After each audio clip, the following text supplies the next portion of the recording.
And so now you've decided you want an aligned, integrated go-to-market strategy. You've aligned as a team as to the top three verticals you're going to go after, 1, 2, or 3. You've given the product marketing team a chance to go pick the ICP. You validated it with the cross-functional go-to-market teams. The marketing team then went to bat and started outreach, offering webinars, offering content, and offering value to those ICPs. You validated those contacts are correct, and now it's time for sales. So when sales takes over, how it looks is each rep on your team should be reaching out, and this includes SDRs, to no less than 5 new contacts in a sequence that I'm going to outline right now per day, no more than 10. And the reason for this is you want to give each rep the opportunity to let multiple days settle in as to how they're using their messaging, the vocabulary that they're using, nailing your case open or your initial pitch or your elevator pitch, whatever you want to call it, and giving it time to bake in. They're also going to see where they're getting rejected, what objections are coming up, and where they're succeeding. And so you want to let success build on itself. So anyway, 5 to 15 new contacts per rep per day. These should also be continuing to come in from the marketing team, as that it's not one and done. They continue to add new contacts into their sequences that then make it through the funnel and get handed over to the sales team. In this, what I recommend is that you do not count it as an outreach as you're tracking productivity unless they do at least 3 things. First is a call. So not just an email, not just a social touch, but a call. And it's not a call unless either the ideal person that they wanted to talk to answers, or they actually leave a voicemail.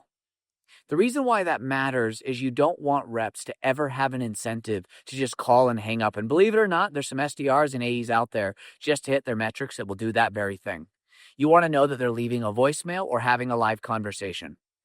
Now, assuming that they didn't have a live conversation, as soon as they get off the phone, they're then going to leave a meaningful social touch. What that means is not, hey, I'd like to connect, but a very short message as to what value they bring to the table that they're reaching out to them for, and why specifically they're reaching out to them on LinkedIn. They're also going to send an email. Now, if you're doing a, let's call it a B to SMB approach, where the contact is more likely to respond to a text message because they're not getting as many calls from other organizations, it can also be a call, a social touch, and a text message. The social touch, again, if it's small, closer to consumer purchasing or SMB, can be done through Instagram or Facebook. If it's mid-market or above, those should be on LinkedIn. So anyway, a call, a voicemail, that's point 1. A meaningful social touch, that's point 2. And then an email or text message, and that's point 3. Then what they'll do is they'll go in, and whether it's HubSpot, whether it's Salesforce, whether you're using SalesLoft, whether you're using Outreach, whatever your system is, you're then going to schedule call 2 1 week later, at which point they'll do the exact same thing. So 1 week later, they're calling, leaving a voicemail, meaningful social touch, and text-based outreach, either text message literally or email. They're going to do that 4 times. So call 1, call 2, call 3, call 4. That takes exactly 1 month because they're going to call once a week 4 times. Then they're going to go into a biweekly rhythm. So that's going to be every other week, and you're going to do that 4 times.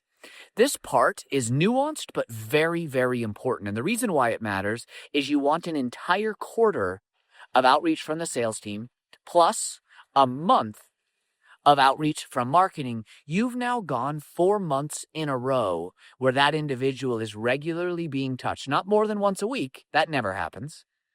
But they're also never going less than every other week during a 4-month period of time between marketing and sales. If there is interest from that buyer, the messaging is indeed compelling. What you can go in and see as success metrics is per 10 people that they reach out to, at least one of them is going to respond. Per 5 people that respond, at least one of them is going to say that they want to meet, and that's per outreach. So if they reach out to 15 new contacts, they're going to at least have 1 or 2 people answering. And so then what you should be able to go in and see is that every week those every 4 days, at least they're scheduling one new meeting.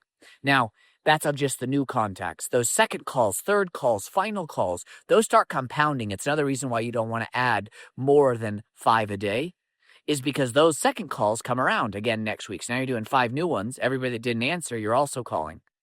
And so eventually what will happen is they're going to have around 40 a day. They're going to talk to no less than 4 people a day, and they're going to be scheduling no less than 1 meeting a day. If that's not happening, you need to check their messaging and the authenticity. Are they actually leaving compelling voicemails? Are the social touches indeed meaningful? And now you have your sequence of an integrated go-to-market team. Follow the show so you never miss an episode. And use the link in the description to book a meeting with Dan and talk about your revenue or hiring situation.